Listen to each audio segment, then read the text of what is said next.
ಹಬ್ಬಗಳ ಆಚರಣೆಯಲ್ಲಿ ಅದರದೇ ಆದ ಮಹತ್ವವಿದೆ. ದೇವರು, ದೈವ, ನಂಬಿಕೆ ಇವುಗಳು ಭಾವನಾತ್ಮಕವಾಗಿ ಬೆಸೆಯುವಂತೆ ಮಾಡುತ್ತವೆ. ಪ್ರತಿಯೊಂದು ಆಚಾರ ಪದ್ಧತಿಯಲ್ಲಿ ನಂಬಿಕೆ ಅಡಗಿದೆ. ಹಿಂದಿನ ಸಂಪ್ರದಾಯಗಳನ್ನು ಅವಲೋಕಿಸಿದಾಗ ಅದರಲ್ಲಿ ವೈಜ್ಞಾನಿಕ ವಿಚಾರಗಳು ಅಡಕವಾಗಿದೆ ಎಂದು ಭಾರತೀಯ ಸಾಹಿತ್ಯ ಪರಿಷತ್ನ ಅಧ್ಯಕ್ಷೆ ಮಿತ್ರಪ್ರಭಾ ಹೆಗಡೆ ಹೇಳಿದರು.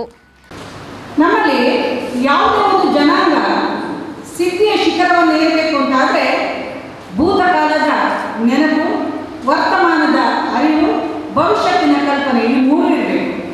ಭೂತಕಾಲದ ನೆನಪು ಅಂತ ಹೇಳಿದ್ರೆ ಹಿಂದೆ ಏನಿತ್ತು, ಏನಾಗಿತ್ತು ಅನ್ನೋದು ಬೇಕು ನಮಗೆ. ವರ್ತಮಾನ ಕಾಲದಲ್ಲಿ ಏನಾಗ್ತಾ ಇದೆ ಅನ್ನೋದು ಗೊತ್ತಿರಬೇಕು ನಮಗೆ.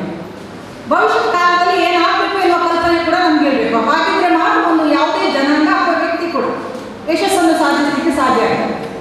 ನಮ್ಮಲ್ಲಿ ಈ ಆಟಿಯ ದಿನ, ಅದನ್ನು ಆಷಾಢ ಮಾಸ ಅಂತ ಕರಿತೇವೆ ನಾವು. ಈ ಆಷಾಢ ಮಾಸವನ್ನು ಅಶುಭ ಅಂತ ಹೇಳ್ತಾರೆ. ಆದರೆ ಅದು ಅಶುಭ ಅಂತೇಳಿ ಅಲ್ಲ. ನಮ್ಮಲ್ಲಿ ದೇವರ ಜ್ಞಾನದ ಆರಂಭ ಅಂತ ಒಂದು ಮಾತಿದೆ. ದೇವರ ಜ್ಞಾನದ ಆರಂಭ ಯಾಕಂದ್ರೆ ದೇವರ ಬಯಲಿದ್ದಾಗ ನಾವು ಸ್ವಲ್ಪ ಹೆದರ್ತೇವೆ ಅದನ್ನು ಅಂಥ ಕೆಲಸಗಳನ್ನು ಮಾಡಿ.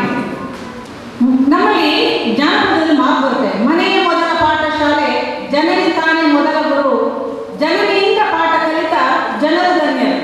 ಮನೆಯೇ ಮೊದಲ ಪಾಠಶಾಲೆ. ಯಾಕೆಂತ ಹೇಳಿದ್ರೆ ತಾಯಿಗಿಂತ ದೊಡ್ಡ ದೇವರಿಲ್ಲ. ಹಿಂದಿನ ಕಾಲದಲ್ಲಿ ತಾಯಿಯಾದವರು ಮಕ್ಕಳಿಗೆ ಹೇಗಿರಬೇಕು, ನೀವು ಶಿವಾಜಿ ಕಥೆಯನ್ನು ಓದಿ ನೋಡಿ. ಅವರು ಕಾರ್ಕಳದ ಲಯನ್ಸ್ ಭವನದಲ್ಲಿ ಲಯನ್ಸ್ ಕ್ಲಬ್, ಭಾರತೀಯ ಸಾಹಿತ್ಯ ಪರಿಷತ್ನ ಜಂಟಿ ಆಶ್ರಯದಲ್ಲಿ ಜರುಗಿದ ಆಡಿಟೊಂಜಿ ದಿನ ಕಾರ್ಯಕ್ರಮಕ್ಕೆ ಚಾಲನೆಯನ್ನ ನೀಡಿ ಮಾತನಾಡಿದರು. ಹಬ್ಬಗಳು, ಪ್ರಾರ್ಥನೆಗಳು ಕೂಡಾಗಿ ಆಚರಿಸುವುದರಿಂದ ಸಹಮತ ಮೂಡುತ್ತದೆ. ಒಬ್ಬರನ್ನೊಬ್ಬರು ಅರ್ಥ ಮಾಡಿಕೊಳ್ಳಬಹುದು, ಮತ್ತೊಬ್ಬರ ನೋವಿಗೆ ಸ್ಪಂದಿಸಬಹುದು. ಲಯನ್ಸ್ ಕ್ಲಬ್ ಇಂತಹ ಕಾರ್ಯಕ್ರಮಗಳನ್ನು ಆಯೋಜಿಸುವ ಮೂಲಕ ಸಮಾಜಮುಖಿ ಕಾರ್ಯಕ್ಕೆ ಮುಂದಾಗುತ್ತಾ ಬಂದಿದೆ ಎಂದು ಹೇಳಿದರು. ಈಗ ಕಾಲ ಬದಲಾಗಿದೆ. ನಮ್ಮ ಜೀವನದಿಂದ ನೀರಾಗಬಾರದು, ಅದು ಕಾಲದೊಟ್ಟಿಗೆ ಬದಲಾವಣೆ ಆಗ್ತಾ ಇದೆ. ಆ ಕಾಲದೊಟ್ಟಿಗೆ ಬದಲಾವಣೆ ಆಗಬೇಕಾದ್ರೆ ನಮ್ಮ ಸಂಸ್ಕೃತಿಯನ್ನು ನಾವು ಉಳಿಸಿಕೊಂಡು ಹೋಗಬೇಕಾದದ್ದು ನಮ್ಮ ಬಹಳ ದೊಡ್ಡ ಜವಾಬ್ದಾರಿ. ನಾವು ನಮ್ಮ ಮುಂದಿನ ಪೀಳಿಗೆಗೆ ನಾವು ಹಿರಿಯರಿಂದ ಪಡೆದುಕೊಂಡು ಬಂದ ಏನದು ಅನುಭವ, ನಮ್ಮ ಶ್ರೀಮಂತಿಕೆ ಅಥವಾ ನಮ್ಮ ಪರಂಪರೆಯನ್ನು ತಿಳಿಸಿಕೊಡ್ಬೇಕಾದದ್ದು ಬಹಳ ಒಂದು ದೊಡ್ಡ ಜವಾಬ್ದಾರಿ ನಮ್ಮ ಮೇಲಿದೆ. ಮುಂಚೆಲ್ಲ ಎಲ್ಲ ಕೂಡು ಕುಟುಂಬದಲ್ಲಿದ್ದರು. ಕೂಡು ಕುಟುಂಬ, ನಾನು ಸಮೇತ ನನ್ನ ಮನೆಯಲ್ಲಿ ನಾನು ಸಣ್ಣದಾಗ 22 ಜನ ಇದ್ದೇವೆ. 22 ಜನ. ಆ ಕೂಡು ಕುಟುಂಬದ ಅದೇ ಒಂದು ಕುಟುಂಬ ನಮಗೆ ಸಂಸ್ಕಾರ, ಆ ದೊಡ್ಡವರಿಗೆ ಕೊಡುವಂತಹ ಮರ್ಯಾದೆ, ಈ ಇನ್ನೊಬ್ಬರ ಎದುರಿಗೆ ಆ ಒಂದು ಕೆಲಸ ಕಾರ್ಯ ಒಟ್ಟು ಸೇರಿದಂಥದ್ದು ಸಂಬಂಧಗಳ ಮೌಲ್ಯ ಅದೆಲ್ಲ ಕಲಿಸಿಕೊಡ್ತಾ ಇದೆ.